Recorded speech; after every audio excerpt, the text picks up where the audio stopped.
your fam, that's what they call me. I promise that you'll never be lonely. Hello beautiful people, I greet you by your time. It's me, Queen Beauty.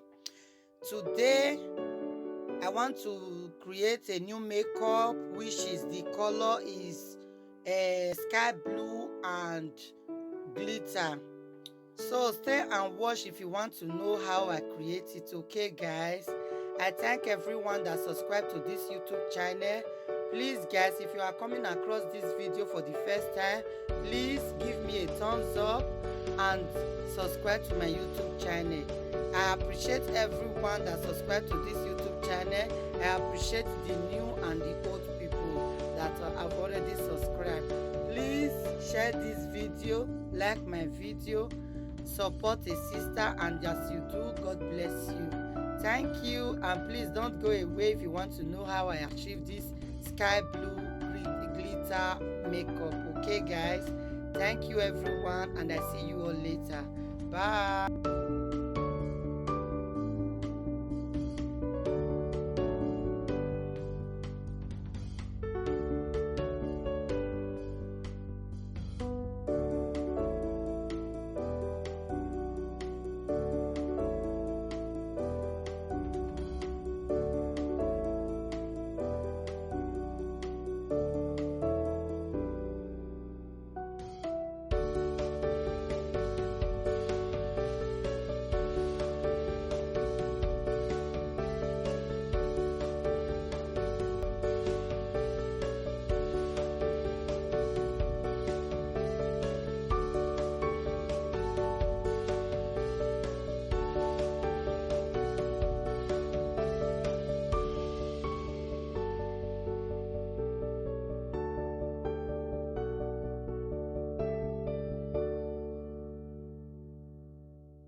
So guys, this is the finished look of the makeup. I hope you like it. I hope you give it a try. I just love the makeup and the hair. Don't know why, but this sky blue is very beautiful for me. Please guys, don't fail to let me know what you think about this makeup look in the comment section. Okay guys, I really appreciate you all for watching. God bless you. Please, I will hope to see you all in my next one guys. Bye bye. I love you all. Bye.